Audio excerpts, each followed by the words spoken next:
ആകാശവാണി. നമസ്കാരം. പ്രത്യേക വാർത്താ ബുള്ളറ്റിൻ വായിക്കുന്നത് അമൃത വൈശാഖ്. പൊന്നോണത്തെ വരവേൽക്കാൻ ഒരുങ്ങി മലയാള നാട്. കാത്തിരിപ്പിനൊടുവിൽ മറ്റന്നാൾ തിരുവോണം വന്നെത്തുന്നതിന്റെ ഉത്സാഹത്തിലാണ് നാടും നഗരവും. അവസാനഘട്ട ഒരുക്കങ്ങളുടെ ഓണപ്പാച്ചിലുമായി നാളെയാണ് ഉത്രാടം. ടൂറിസം വകുപ്പ് സംഘടിപ്പിക്കുന്ന സംസ്ഥാനതല ഓണം വാരാഘോഷത്തിന് തിരുവനന്തപുരത്ത് ഇന്ന് വർണ്ണാഭമായ തുടക്കമായി. നിശാഗന്ധിയിൽ നടന്ന ചടങ്ങിൽ മുഖ്യമന്ത്രി വി.ഡി. സതീശൻ ഓണം വാരാഘോഷം ഉദ്ഘാടനം ചെയ്തു. കേരളത്തെ ലോകത്തിനു മുന്നിൽ പ്രധാന വിനോദസഞ്ചാര കേന്ദ്രമാക്കി മാറ്റുകയാണ് സർക്കാരിന്റെ ലക്ഷ്യമെന്ന് മുഖ്യമന്ത്രി ചടങ്ങിൽ പറഞ്ഞു. ചലച്ചിത്ര നടൻ കുഞ്ചാക്കോ ബോബൻ ചടങ്ങിൽ വിശിഷ്ടാതിഥിയായി. ഓണം വാരാഘോഷത്തിന്റെ ഈ മാസം 30-ന് നടക്കുന്ന സമാപന ചടങ്ങിൽ ഉപരാഷ്ട്രപതി C.P. രാധാകൃഷ്ണനും ഗവർണർ രാജേന്ദ്ര വിശ്വനാഥ് ആർലേക്കറും പങ്കെടുക്കും. 7 ദിവസങ്ങളിൽ വിവിധ വേദികളിലായി നാടൻ കലാരൂപങ്ങൾ ഉൾപ്പെടെ 340-ലേറെ പരിപാടികളാണ് ഓണം വാരാഘോഷത്തിന്റെ ഭാഗമായി അരങ്ങേറുന്നത്. കവടിയാർ, അട്ടക്കുളങ്ങര, ശാസ്തമംഗലം എന്നിവിടങ്ങളെ ബന്ധിപ്പിച്ചുള്ള വൈദ്യുത ദീപാലങ്കാരവും ഓണം വാരാഘോഷത്തിന് മിഴിവേകുന്നു.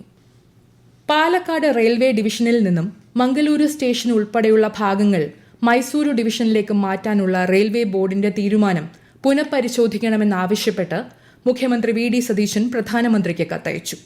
കേരളത്തിന്റെ റെയിൽവേ അടിസ്ഥാന സൌകര്യ വികസനത്തെയും ഭാവി വികസന സാധ്യതകളെയും ബാധിക്കാവുന്ന ഇത്രയും പ്രധാനപ്പെട്ട തീരുമാനം സംബന്ധിച്ച് കേരള സർക്കാരുമായി യാതൊരു കൂടിയാലോചനയും നടത്താതെയാണ് റെയിൽവേ ബോർഡ് തീരുമാനമെടുത്തതെന്ന് കത്തിൽ പറയുന്നു.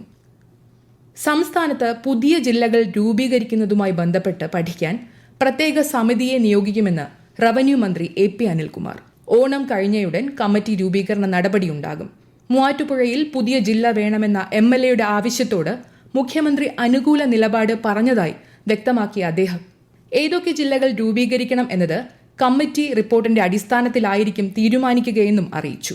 ഭൂവിസ്തൃതി കൊണ്ടും ജനസംഖ്യ കൊണ്ടും പുനഃസംഘടനയിൽ ഏറ്റവും കൂടുതൽ പരിഗണന അർഹിക്കുന്നത് മലപ്പുറം ജില്ലയാണെന്നും മന്ത്രി വ്യക്തമാക്കി. ഓണക്കാലത്തെ ന്യായവിലയിൽ ഗുണമേന്മയുള്ള പഴങ്ങളും പച്ചക്കറികളും ഉറപ്പാക്കാൻ കൃഷിവകുപ്പിന്റെ നേതൃത്വത്തിൽ പ്രവർത്തിക്കുന്ന 2000 കർഷക ചന്തകൾ സംസ്ഥാനത്ത് സജീവം. 10.43 കോടി രൂപയുടെ 17.01 ലക്ഷം കിലോഗ്രാം കാർഷിക ഉൽപ്പന്നങ്ങളാണ് ഇതിനായി കർഷകരിൽ നിന്നും സംഭരിച്ചത്. ഓഗസ്റ്റ് 22 മുതൽ 25 വരെ 4 ദിവസമാണ് കർഷക ചന്തകൾ പ്രവർത്തിക്കുന്നത്. ഓണത്തോടനുബന്ധിച്ചുള്ള പൂജകൾക്കായി ശബരിമല ക്ഷേത്ര നട തുറന്നു. ഉത്രാട ദിനമായ നാളെ രാവിലെ 5-ന് നട തുറക്കും. തിരുവോണ ദിവസം സന്നിധാനത്ത് ഓണസദ്യ ഉണ്ടായിരിക്കും. പൂജകൾ പൂർത്തിയാക്കി ഓഗസ്റ്റ് 28-ന് രാത്രി 10 മണിക്കാണ് നട അടയ്ക്കുക. സംസ്ഥാനത്ത് അതിശക്തമായ മഴയ്ക്ക് സാധ്യത. ഇന്ന് ഇടുക്കി, എറണാകുളം, തൃശൂർ, മലപ്പുറം, കോഴിക്കോട്, വയനാട്, കണ്ണൂർ ജില്ലകളിൽ ഓറഞ്ച് ജാഗ്രതയും മറ്റ് ജില്ലകളിൽ മഞ്ഞ ജാഗ്രതയും കേന്ദ്ര കാലാവസ്ഥാ വകുപ്പ് പ്രഖ്യാപിച്ചു. നാളെ 9 ജില്ലകളിൽ മഞ്ഞ ജാഗ്രതയാണ്. കള്ളക്കടൽ പ്രതിഭാസത്തിന്റെ ഭാഗമായി തിരുവനന്തപുരം, കൊല്ലം, ആലപ്പുഴ, എറണാകുളം, തൃശൂർ ജില്ലകളിലെ തീരപ്രദേശങ്ങളിൽ കടലാക്രമണത്തിന് സാധ്യതയുണ്ടെന്ന് ദേശീയ സമുദ്ര വിവര വിശകലന കേന്ദ്രം അറിയിച്ചു. മത്സ്യത്തൊഴിലാളികളും തീരദേശവാസികളും ജാഗ്രത പാലിക്കണം. കേരളം, കർണാടക, ലക്ഷദ്വീപ് തീരങ്ങളിൽ മറ്റന്നാൾ വരെ മത്സ്യബന്ധനത്തിന് വിലക്ക് ഏർപ്പെടുത്തി. സംസ്ഥാനത്ത് ശക്തമായ മഴയ്ക്കും കാറ്റിനും സാധ്യതയുണ്ടെന്ന കാലാവസ്ഥാ മുന്നറിയിപ്പിന്റെ പശ്ചാത്തലത്തിൽ അടിയന്തര സാഹചര്യം നേരിടാൻ ജില്ലാ ഭരണകൂടങ്ങൾക്ക് റവന്യൂ മന്ത്രി A.P. അനിൽകുമാർ നിർദ്ദേശം നൽകി.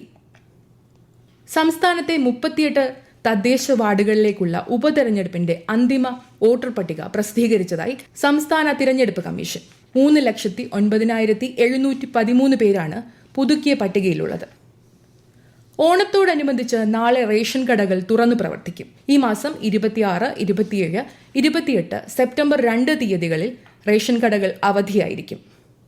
FIH ഹോക്കി ലോകകപ്പ് മത്സരത്തിൽ ഇന്ത്യൻ പുരുഷ ടീമിനെ പരാജയപ്പെടുത്തി അർജന്റീന.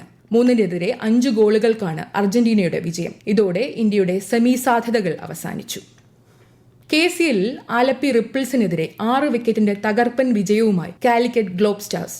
ആദ്യം ബാറ്റ് ചെയ്ത ആലപ്പി 19.3 ഓവറിൽ 131 പുറത്തായി. മറുപടി ബാറ്റിംഗിന് ഇറങ്ങിയ കാലിക്കറ്റ് 16.5 ഓവറിൽ ലക്ഷ്യം മറികടന്നു.